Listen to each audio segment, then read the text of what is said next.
Sir, I need you to gather your things. Seat 2A is reserved for a real Diamond Prestige passenger, and we need it now." The words dropped into the cabin like something thrown from a height, and every passenger within 4 rows heard them land. The man in seat 2A did not move. His hands stayed flat on the armrests, his back straight against the leather, his eyes forward the way a man holds himself when he has decided long before this moment that he will not be rushed by anyone. His boarding pass was right there on the tray table, printed clean. Seat 2A confirmed paid for 3 months ago on a Tuesday morning when he booked his own travel the way he always did, without an assistant, without a corporate account, without ceremony. Diane Foley stood at the edge of his row, one hand gripping the back of seat 2. B, her platinum blonde hair pulled back so tight it pulled at the corners of her eyes, her North Star Airlines uniform pressed to a crease that could cut glass. She had the smile of a woman who had already decided what kind of person she was looking at before he ever sat down, and the smile had not improved since she first saw him walk through the cabin door. "Sir." Her voice climbed. She was projecting now, speaking to the whole front cabin, making it a public event. "Mr. Calderton is one of our Diamond Prestige members. We need this seat for him." Behind her, Bryce Calderton stood in the aisle with his arms folded across his chest, a gold watch, the size of a small clock, flashing on his wrist, a cloud of cologne moving with him like weather. He was smirking the way a man smirks when he is certain the situation has already been decided in his favor.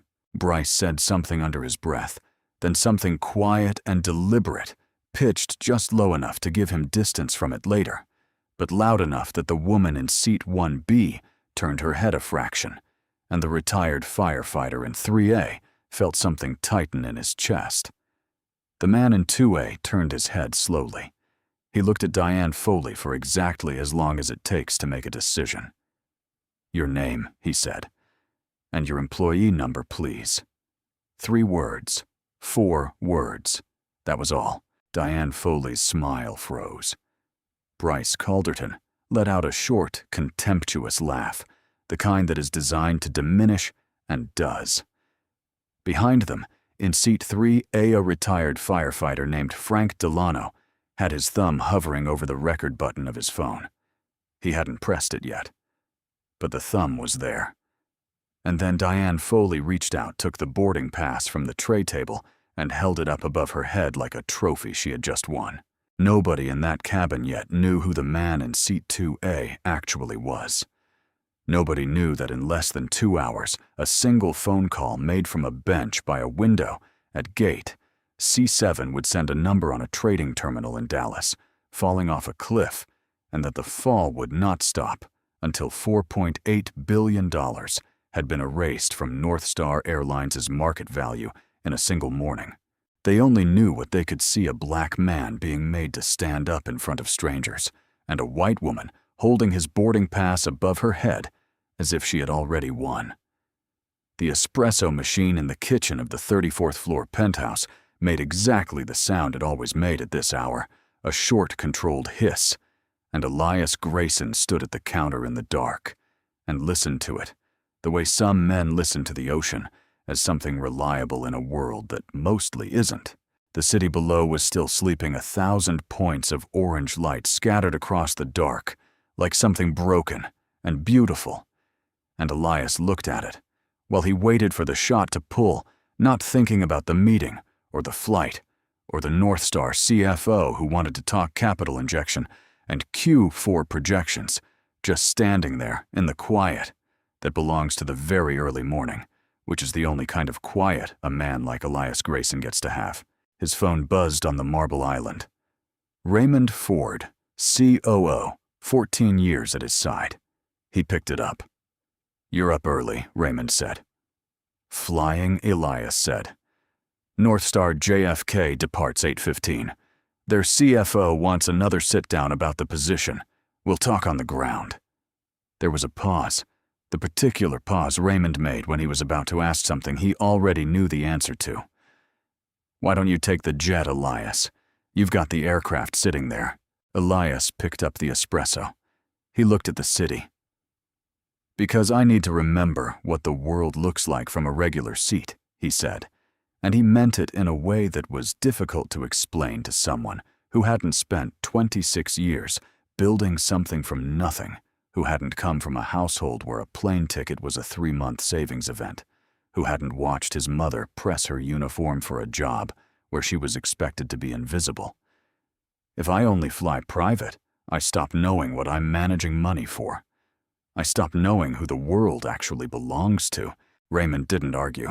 He knew when Elias had already made up his mind, and the fact that Elias had been making up his mind this way since the company was 12 people in a rented office in Buckhead was one of the reasons Raymond had stayed for 14 years.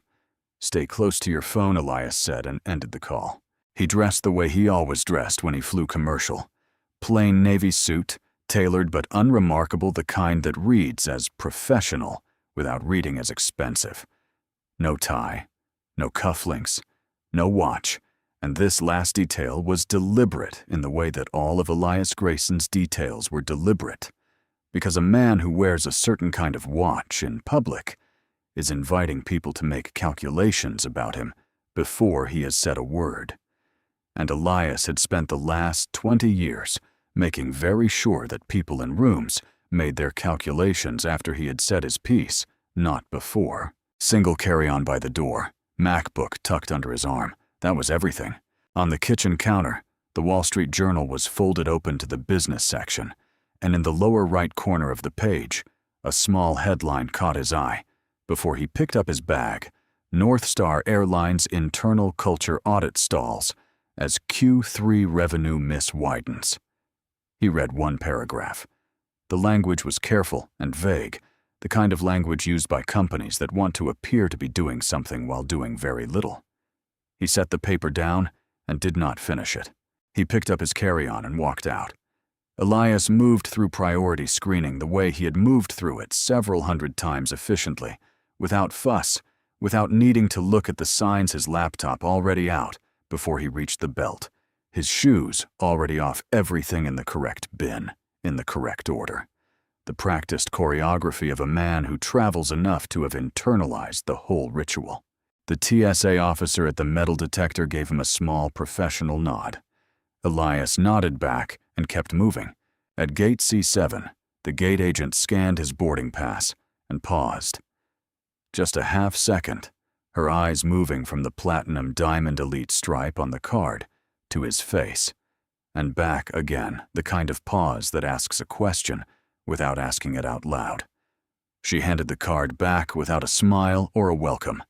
Elias put it in his breast pocket and walked to a seat near the window, and he did not react to the pause because there was nothing new about it, because he had been collecting moments exactly like that one for as long as he could remember. As he bought a black coffee at the small kiosk near the gate, he tipped generously and said thank you, and sat down with his laptop open, and on the screen there was a document he had been studying for 3 weeks, a detailed analysis of North Star Airlines' passenger complaint records, cross-referenced with their employee performance reviews. He did not read it on the flight. He didn't need to. He had already read it 4 times. When Group 1 boarding was called, he closed the laptop and stood. Diane Foley was at the cabin door checking passes, and she took his boarding pass and turned it over and studied it in the way she had studied it before. The way that is 2 seconds longer than the situation requires, and she looked briefly down the jet bridge behind him as if she expected to find someone else coming, and then she handed it back without greeting or eye contact. Elias walked to seat 2. A put his carry-on in the overhead, sat down, and put on his Bose headphones. Not playing music, just building a wall between himself and the world for the few minutes before the boarding noise became something he had to engage with. He glanced down at his right wrist, bare and unremarkable, and he settled into the seat and opened his laptop and waited. Elias did what he always did in the first 60 seconds of boarding. He read the room, not obviously, not with his head turning, but with the peripheral awareness of a man who had spent decades in negotiations and boardrooms and high-stakes conversations, learning to understand a space and the people in it before the space understood him. Seat 1. B. A black woman in her mid-50s business suit, precisely pressed tablet, already open, headphones, already on the particular quality of stillness around her that Elias recognized immediately and intimately. The practiced invisibility that certain people learn in certain rooms, the posture that says, "I am here. I have every right to be here, and I would like you to make no assumptions about that one way or the other." He recognized it because it was his own posture. He suspected she recognized his. Seats 2C and 2D. A young white couple in matching athleisure, both on their phones, both completely absorbed in whatever the phones were showing them, entirely indifferent to the world around them, in the casual way of people who have never had to think about what it costs to walk into a room. Seat 3. A. A white man in his early 60s, Vietnam veteran cap on his head, reading glasses low on his nose, a paperback novel open in his lap, and this man, Frank Delano, though Elias didn't know his name, yet was not reading the book. He was watching. He had been watching since the moment Elias sat down, since the moment Diane Foley held that boarding pass 2 seconds too long, and looked over her shoulder down the jet bridge, like she was hoping for a different explanation.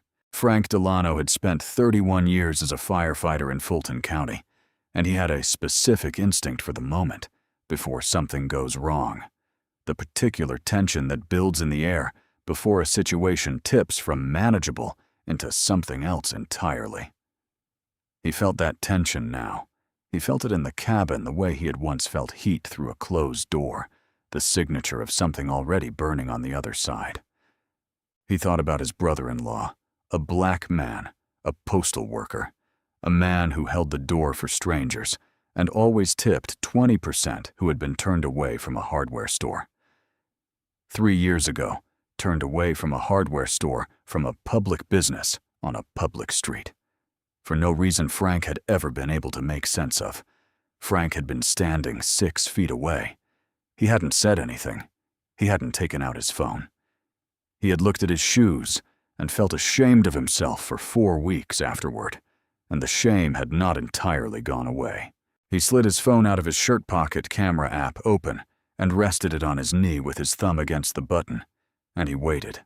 He came in from the jet bridge, loud and already annoyed, the way some men carry their displeasure like luggage.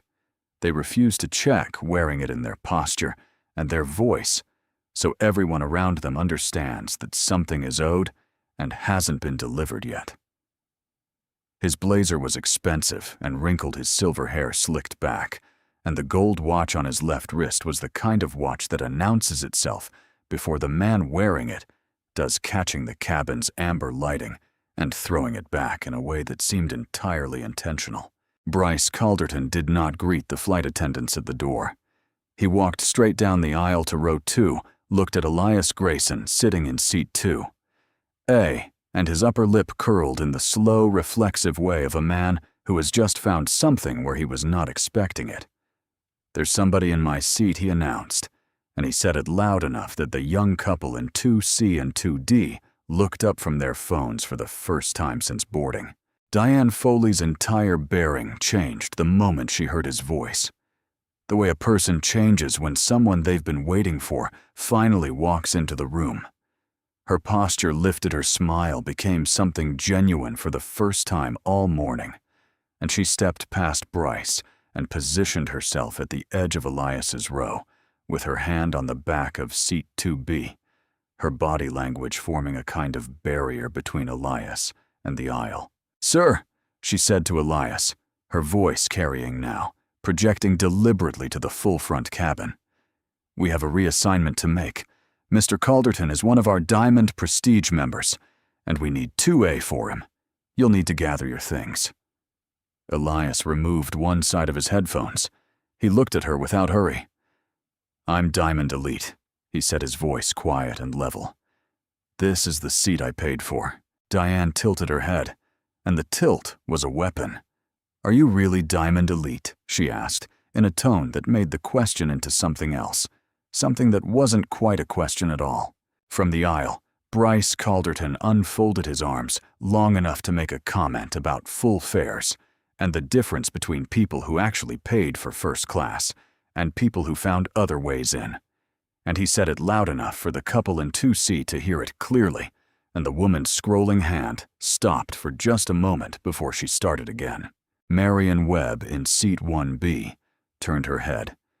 She did not look at Elias. She looked at Diane Foley, a long, level look, the look of a woman cataloging something, and then she turned back to her tablet. In seat 3A, Frank Delano pressed record. Diane asked for Elias's ID. He pointed out without any change in his tone whatsoever that she had scanned it at the cabin door 4 minutes ago. She told him she needed to see it again, and he produced it from his breast pocket and handed it to her without argument, calmly, with the steadiness of a man who understands that making a scene serves no one, and that the most powerful thing he can do right now is remain exactly as still as he is. She held the license up. She looked at the photo. She looked at his face. She looked at the photo again, and she made the looking last longer than looking ever needs to last. And the passengers in the front rows who were watching, and they were all watching now, even the ones who were pretending not to, could see the deliberateness of it. Elias Grayson, she read aloud as if the name was a puzzle she was trying to work through, and then she looked up. And how exactly did you pay for this ticket, Mr. Grayson? Was this a personal purchase, or was this booked through a corporate account? Personal, Elias said. She narrowed her eyes slightly. And what kind of work do you do, Mr. Grayson? Because sometimes employers book tickets at a certain level, and there's a tier mismatch, and the passenger doesn't even know, and it causes these kinds of mix-ups. That's not your question to ask, Elias said, and you know it. From the aisle, Bryce Calderton let out a short bark of laughter and said, "Just tell the lady friend some of us have a plane to catch," and the word friend landed in the space between them the way the word was always intended to land, when used that way, like a little tap on the chin. Diane leaned slightly forward. "We've been having trouble lately," she said, her voice dropping just enough to create the illusion of discretion with passengers who find their way into first class on discounted upgrades that don't quite qualify them for this cabin. "I just want to make sure we have everything in order." Elias looked at her for a long, steady moment, and then he said, "Pull up my reservation. It's in your system. Everything you need is right there." "I'll need to verify through a different channel," she said. "There is no different channel," he said. "My ticket is confirmed. My seat is 2A. I've answered your questions. We're done."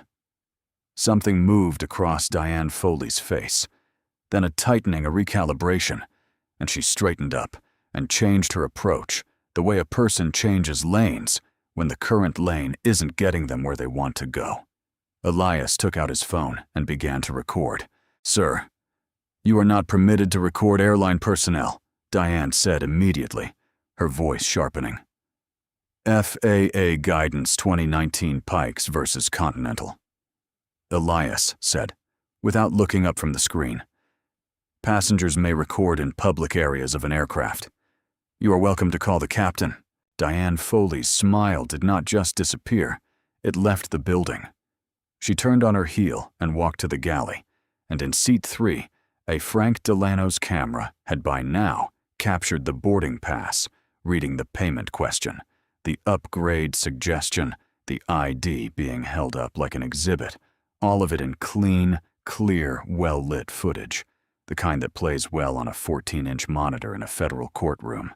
Behind the galley curtain, Tessa Cole, 24 years old, and in her 4th month on the job, stood with her back against the service counter and her hands pressed flat against the cold metal surface on either side of her because her hands were shaking and she didn't want anyone to see, and because she had been trying to understand how a man with a confirmed first-class boarding pass was being interrogated about how he paid for it, and she could not make the math work no matter how many times she tried. Captain Miles Hargrove was 53 years old and had been flying commercial aircraft for 28 of those years, and what he wanted more than anything else at this particular moment in his career was his on-time departure stat, which was the best in his division, and which he had maintained through 2 hurricanes, a runway incident in Phoenix, and a cabin medical emergency over the Gulf of Mexico, and he did not want a seating dispute in first class to be the thing that finally brought it down. Diane reached him before Elias could, stepping close and speaking fast and low, and what Hargrove heard was hostile and recording staff and refusing the reassignment, and he looked past her at the man sitting in seat 2A with his hands flat on his armrests and his back straight. And then he looked at Bryce Calderton still standing in the aisle with his arms folded and his gold watch glinting. And then he looked at Marion Webb in seat 1B, who was very carefully, very precisely looking at her tablet, and absolutely nothing else. Captain Hargrove chose the path of least resistance. He walked to row 2 and asked in the trained, neutral tone of a man who has performed this function twice already this quarter, whether Mr. Grayson might step into the galley with him so they could sort this out. Elias stood.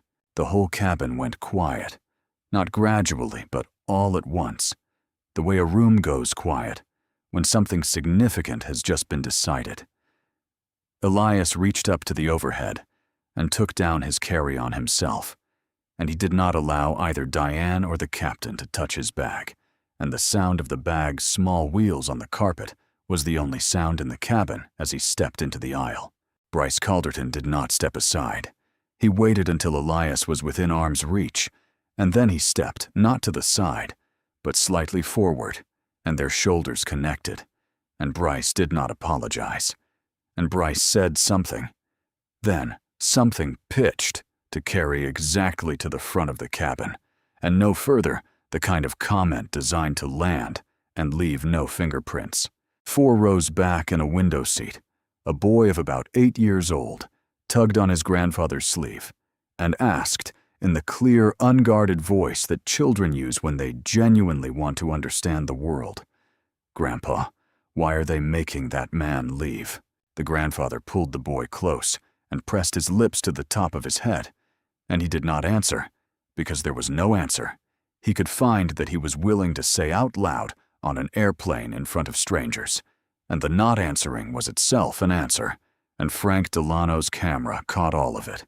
The shoulder, the comment, the boy, the grandfather's silence in steady, unbroken footage. Bryce Calderton dropped into seat 2A with the satisfaction of a man who has just confirmed something he already believed about the way the world is ordered, and he stretched his legs wide into the footwell and settled back into the leather, and signaled to the first flight attendant who appeared, which was Tessa Cole, for champagne. Tessa poured it. She kept her smile in place the way a person holds a heavy tray above their head, with every muscle engaged and nothing to spare, while Bryce made a remark about the cabin smelling considerably better now, and another remark about how some people simply did not understand what first class was actually for. And then he looked at Tessa for a moment, too long, and made a comment about her smile that she was going to write down in exact words the moment she had 30 seconds alone, because she was already planning to remember every single thing that happened in this cabin today, with the kind of precision that holds up in an HR conference room. Marion Webb, in seat 1B, had set her tablet face down on her knee. She was looking at Bryce Calderton now, not glancing, not checking, looking with the full, unblinking attention of a woman who has decided to remember exactly what is in front of her. She reached into her bag and took out a small black notebook, the old-fashioned kind with a hard cover, and she uncapped a pen and wrote several lines in it, quickly and clearly, and capped the pen again and put the notebook away. 3 weeks from now, when a reporter named Nora Ashby at the Atlanta Tribune called to ask whether there was anyone from Flight 114 who could tell her in their own words and from their own recollection what they saw in that first-class cabin on that September morning. Marion Webb would be the first person to pick up the phone, and she would open that notebook on the kitchen table, and she would read from it, word for word. The jet bridge outside gate C7 was all fluorescent light, and the particular smell of recycled air and industrial carpet, and waiting at the far end of it were 2 TSA officers standing with their hands clasped in front of them and their faces professionally blank, and beside them in a North Star ground operations blazer stood Victor Stahl, 8 years in the position, 3 written commendations, and 9 prior complaints from passengers of color, every single one of them closed without action, by the same man who was now turning to look at Diane Foley and asking her for the summary without once looking at Elias Grayson. Diane delivered it. Hostile passenger. Refused reassignment recording crew had to be removed from the cabin. Stahl nodded once, the nod of a man who has already made his decision and is just collecting the language to support it, and he turned to Elias and asked him to submit to a secondary screening. On what basis? Elias asked. Stahl did not answer. What's the probable cause for a secondary screening? Elias asked again, his voice the same as it had been in the cabin level, unhurried, without heat. Stahl didn't answer that either. He reached out and took Elias's laptop from the carry-on, held it up to the fluorescent light, as though he were examining a piece of evidence rather than a piece of consumer electronics, and then asked for the phone. Elias handed the phone over, locked, and said he would not unlock it. And when Stahl asked why, Elias said he was still waiting for someone to explain the probable cause for any of this. And Stahl said this was a security matter. And Elias said he understood that. And he asked again. And Stahl walked to a door set into the side of the jet bridge, a windowless service door that Elias had walked past 100 times without ever really registering. And he said, "In here, sir." The room was roughly 10 feet by 12 with bare drywall on all 4 sides, a folding metal chair against one wall, and a fluorescent tube overhead that made a faint electrical whine that you could only hear if the room was small and quiet enough, which this room was. There was a security camera mounted in the upper corner, and the indicator light that should have been red was dark, not blinking slowly, not dimmed. Dark. Stahl set Elias's carry-on on a metal table and did not open it any further. He stood there. And Elias stood there. And 3 full minutes passed in the way that 3 minutes can pass in a room with no windows and no explanation, and a camera with no light on it, which is to say that they passed very slowly and with a great deal of weight. Stahl finally said something about how innocent men who have nothing to hide don't usually lead with questions about probable cause, and the implication of that sentence was the kind that doesn't leave the room it's set in. Diane appeared in the doorway behind him, adding her version of events, and the TSA officer, who had come with her young, early 30s name tag that said Reyes, stood behind her and said nothing, though he had been present for all of boarding and had seen everything, and he winced once, barely a flicker across his face that he couldn't quite control. Elias asked 3 times evenly whether he was being detained. The same words each time, the same unhurried tone, like a man with all the patience in the world. The 3rd time Stahl could not answer, because the honest answer was no, and saying no meant Elias could walk out, and Stahl could not construct a legal reason to prevent it. "You're free to go," Stahl said. Elias picked up his carry-on.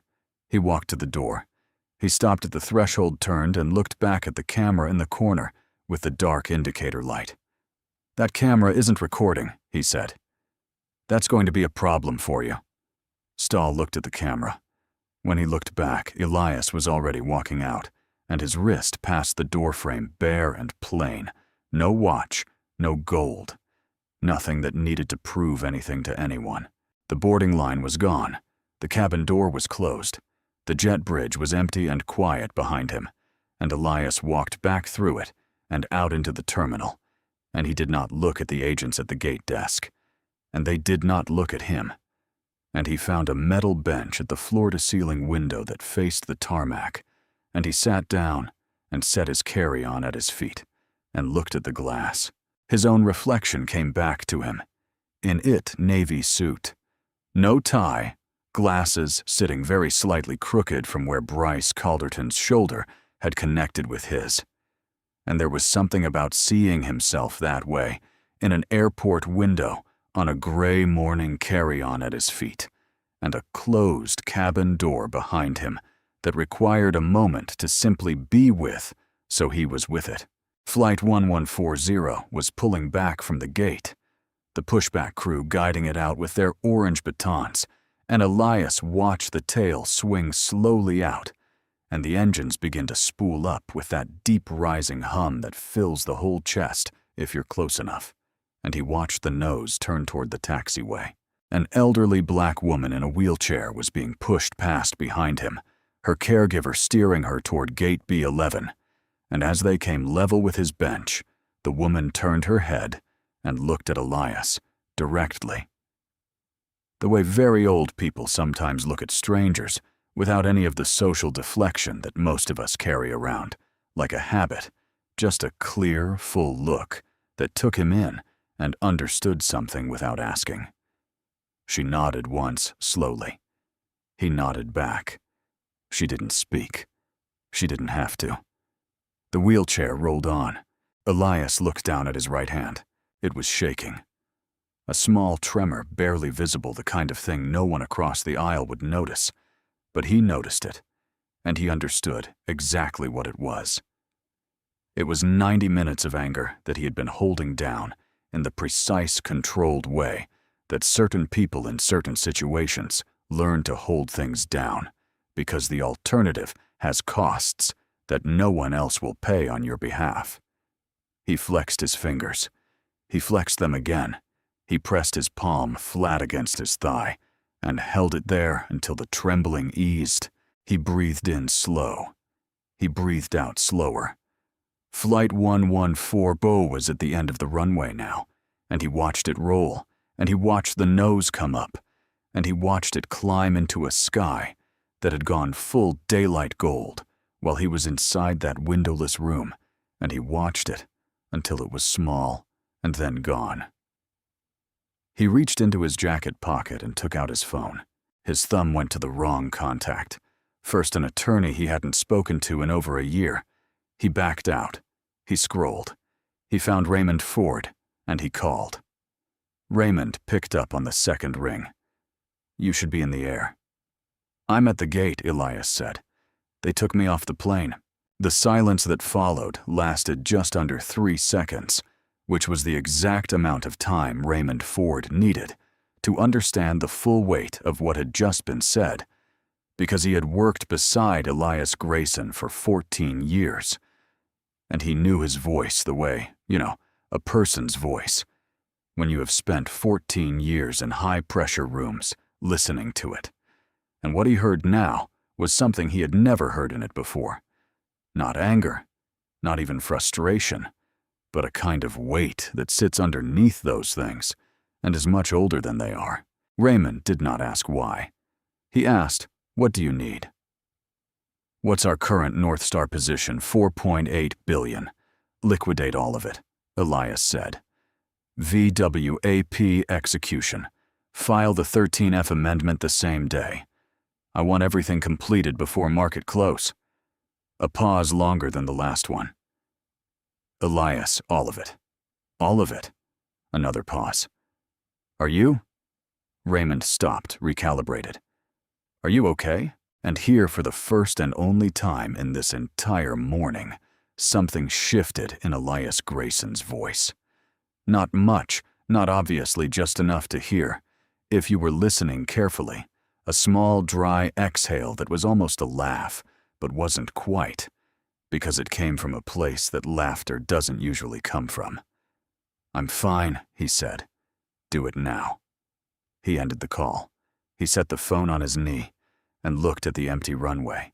Far away on the 39th floor of North Star Airlines' headquarters in Dallas, A junior trading analyst named Brett Hollis was staring at his Bloomberg terminal with the particular quality of stillness that comes over a person when a number on a screen is doing something that the number should not be doing. And he said his supervisor's name in the careful voice of someone who does not want to cause alarm, but has just noticed the building is on fire. The supervisor walked over with his coffee. The coffee stopped halfway to his mouth. "That's Grayson Capital Partners," Brett said. "Yes, sir." How much? Brett swallowed. "All of it, sir." 4.8 billion. The coffee cup hit the floor, and neither of them noticed because they were both looking at the screen where the number that represented North Star Airlines' share price was already moving in a direction that nobody in that building was going to be happy about, and the moving had only just begun. The trading floor in Dallas was not a place accustomed to silence, but it went quiet in the way rooms go quiet when everyone in them has registered something simultaneously, and no one has yet found the words for it, because the words for watching your company's market value drop 9% in 11 minutes are words that tend to come slowly, if at all. Thomas Aldridge, North Star's CFO, was on his phone to the chairman's office before the number hit 11%, and his voice had the particular measured calm of a man who is using every resource he has to prevent himself from saying out loud what he is looking at, because saying it out loud makes it irrevocably real. Chairman Arthur Pennington. 64 years old, silver-haired, 9 years in the chair, walked into the trading floor and looked at the board, and his assistant handed him a printout with a name on it. And Pennington read the name and said nothing for a long moment. And then he asked someone to pull up the account. And when the profile filled the screen, he read it aloud in the quiet, careful voice of a man encountering the consequence of something he didn't know had happened. Elias Grayson, founder and CEO, Grayson Capital Partners, 40 billion under management, North Star Airlines' second largest institutional shareholder, Diamond Elite Plus designation permanent, signed by Arthur Pennington in person at a dinner in Chicago 3 years ago. The room was completely still. Pennington set the printout down. He looked at his CFO.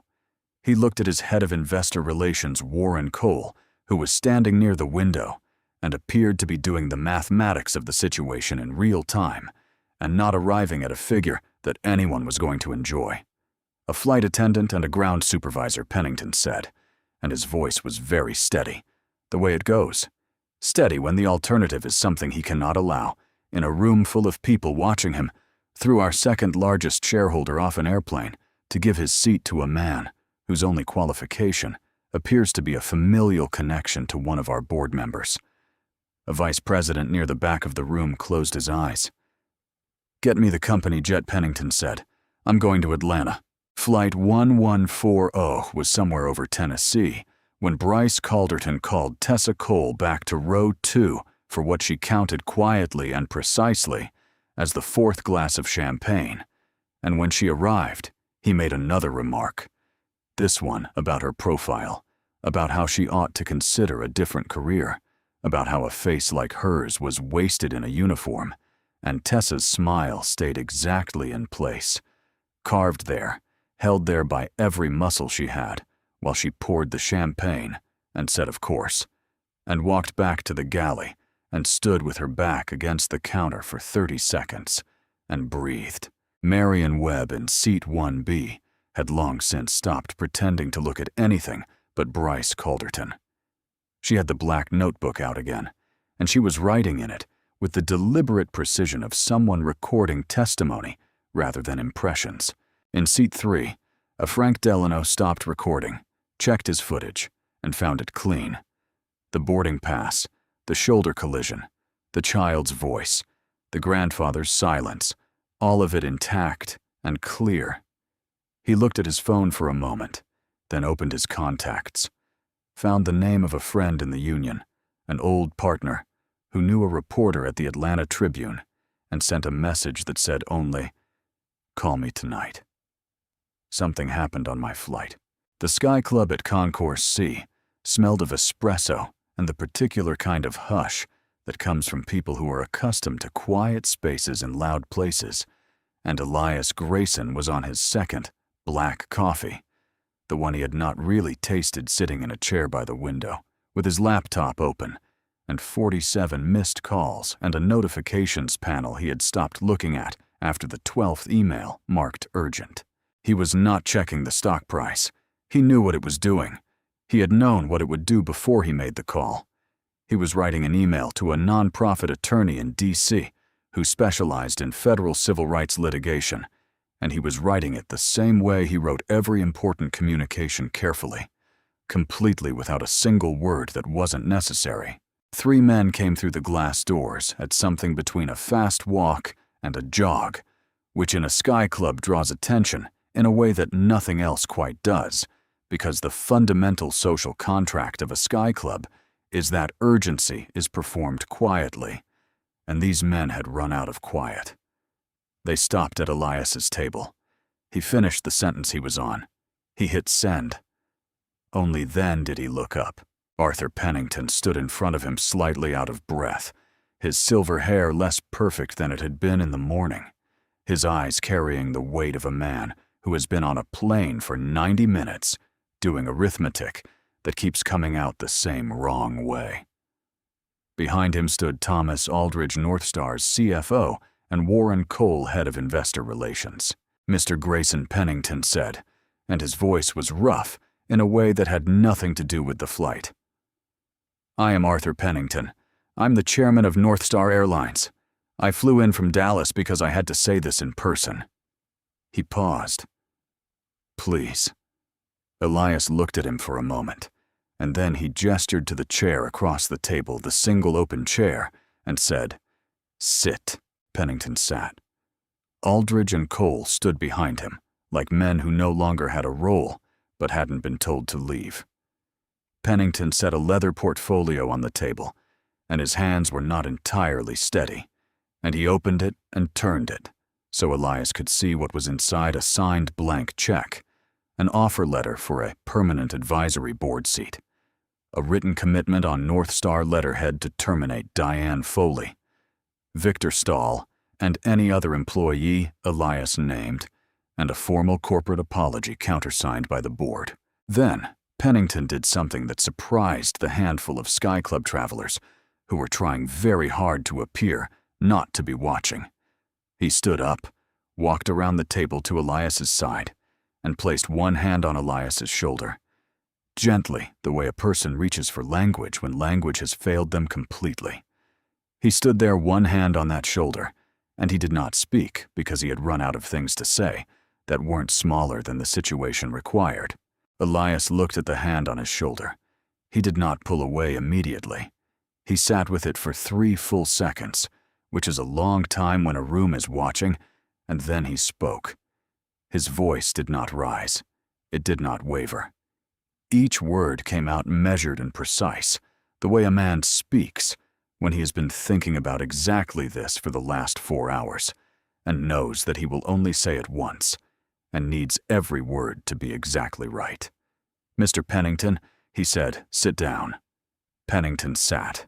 "This morning, when I was sitting in seat 2A, I was not a CEO. I was not a shareholder. I was not the founder of anything. I was a black man holding a boarding pass. And that is precisely how your employees treated a black man holding a boarding pass. That is what I need you to understand, before anything else." The lounge had gone the kind of quiet that doesn't feel like quiet, because it's too full of attention. "The apology you're offering me today," Elias continued, "is not for what they did to me. It's for what they did to the man who just pulled $4.8 billion from your stock price. And those two things are not the same apology, Mr. Pennington. They are not the same thing at all." Pennington opened his mouth. Elias lifted one hand, and Pennington closed it. "The sell order completed 14 minutes before you walked through those doors. Your stock price is not my problem to solve. It is the consequence of a culture your company created and maintained and chose not to examine for 16 years. He pushed the leather portfolio back across the table back toward Pennington without looking at it. I don't want the check. I don't want the board seat. I don't need you to fire anyone to make me feel better about this morning. The courts will manage that part. He paused. The real apology, the one that would have mattered, would have been training Diane Foley differently 16 years ago, or listening to the 9 passengers who filed complaints about her before I ever set foot on that plane. You cannot go back and do that. So do not apologize to me today, Mr. Pennington. Apologize to them.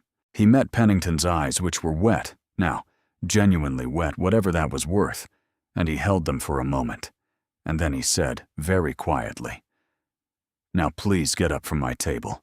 I'm trying to finish my coffee." Aldridge put a hand on Pennington's arm. They stood. Warren Cole was already by the door.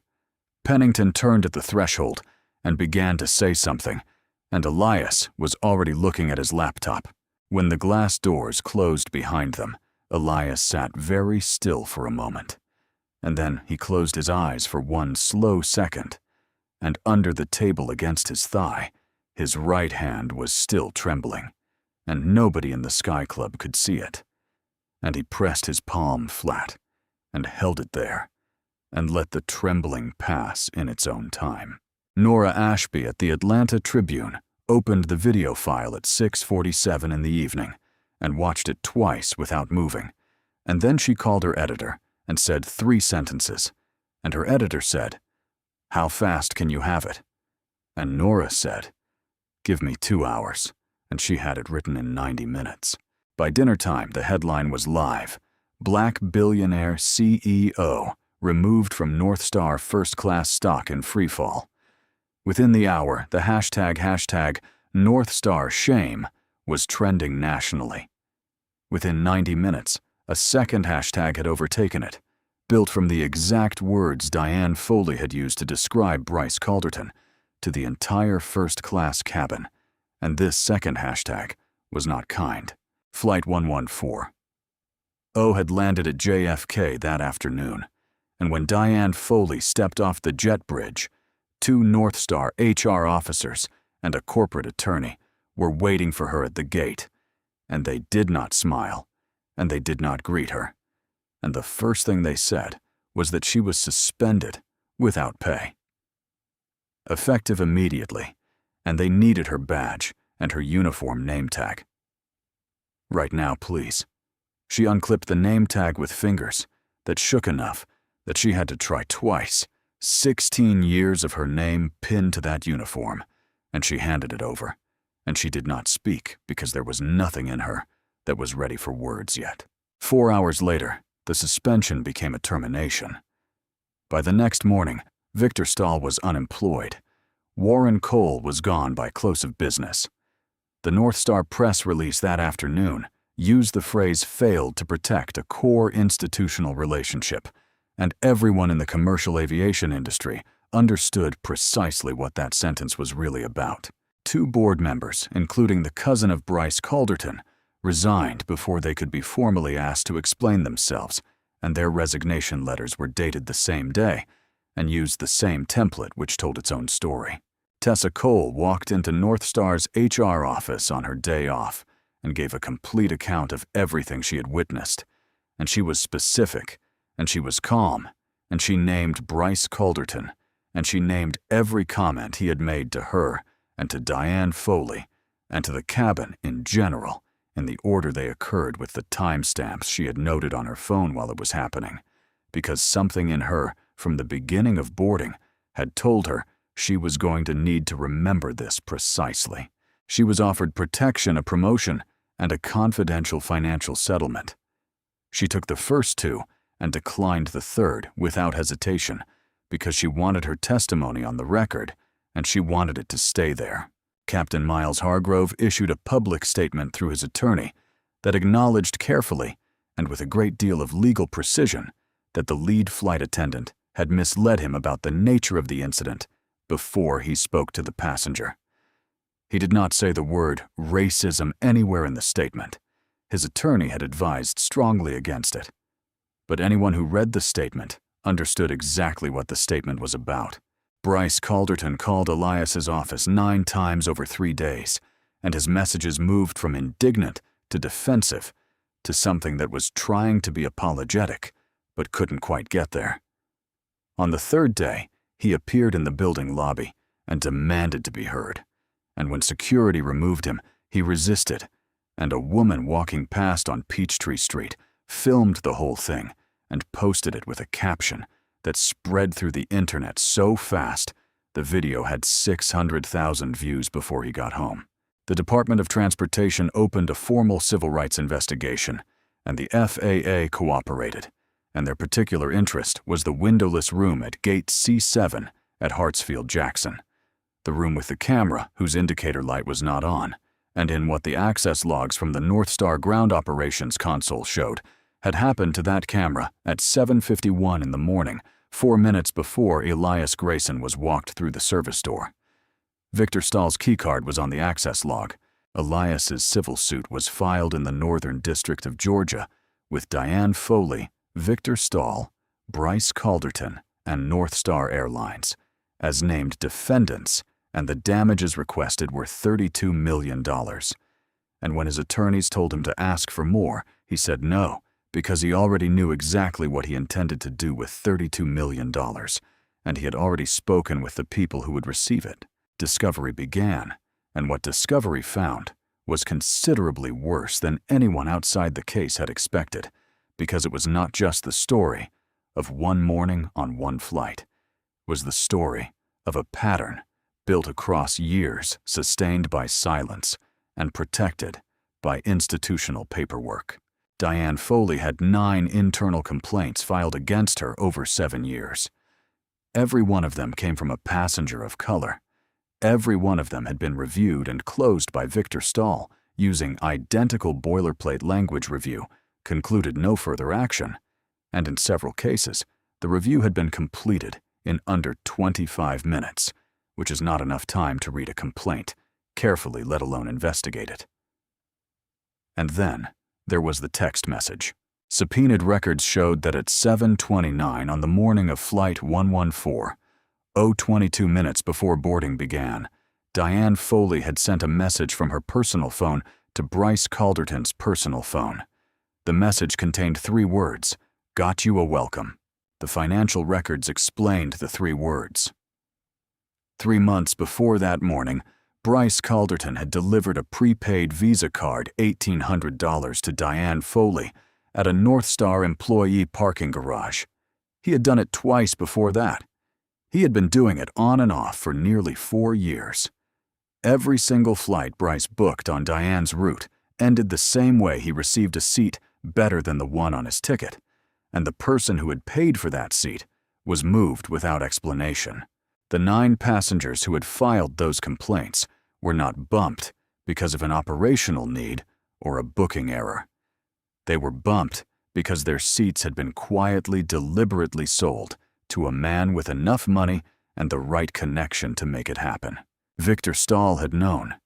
The internal emails made that clear. He had been notified when Bryce's name appeared on Diane's manifests, and his complaint response times on those specific flights were the shortest of all. He had not just failed to stop it, he had protected it, and the camera he had disabled that morning had been disabled with his own keycard, 4 minutes before a man he had just detained without probable cause was walked into a room with no windows, a locked door, and no recording in progress. This was not carelessness. This was a structure built piece by piece over years that had worked without consequence, because the people it was built to harm had no recourse that anyone with power felt obligated to respond to.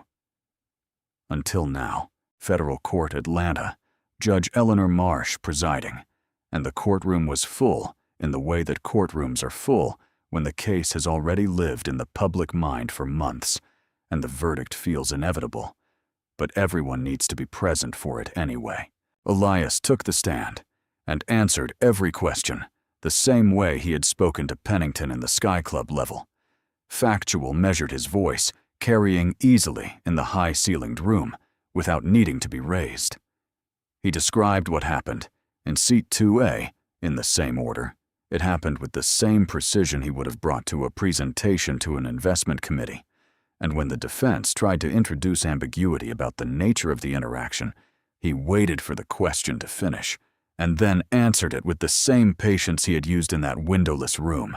The Frank Delano video played in open court on a screen visible to the full gallery, the boarding pass being held up Bryce's shoulder, the whispered comment, and then the boy 4 rows back, looking at his grandfather with the open, honest face of a child who genuinely needs someone to explain the world to him, asking why they were making that man leave, and the grandfather who could not find an answer he was willing to say in front of his grandson, on an airplane.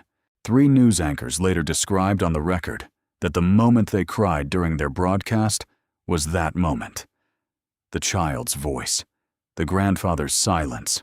Marion Webb took the stand on the second day in a suit she might have worn to any of the hundreds of boardrooms she had walked into over a 20-year consulting career, and she was precise and composed and utterly without performance. And she opened the small black notebook on the railing in front of her and read from it. Dates, seat numbers, exact words. Times. She told the court she had been keeping records like this for 11 years on every business flight she had taken because she had found over time that having a written account of what she experienced was the only thing that reliably protected her when she needed to be believed later. This was the first time she had ever been asked to read from the notebook in a legal proceeding. It was the first time anyone official had asked. A woman named Carmen Reyes testified on the same day she was not the TSA officer. She was a retired school teacher from Marietta, and she had been bumped from her seat on a North Star flight 16 months ago without explanation. And the complaint she had filed had been closed by Victor Stahl in 18 minutes. She had stopped flying North Star after that.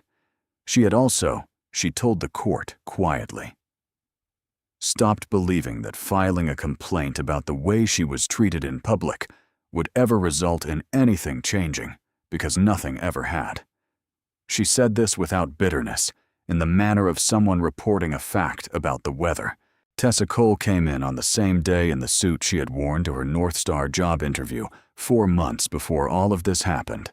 And she read from one sheet of paper, and she did not cry.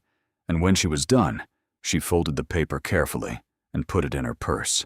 Arthur Pennington had resigned from the North Star chairmanship the week before he testified, and he looked older than 64 on the day he took the stand, in the way that certain kinds of knowledge age a person faster than time does. He testified for an hour and 20 minutes.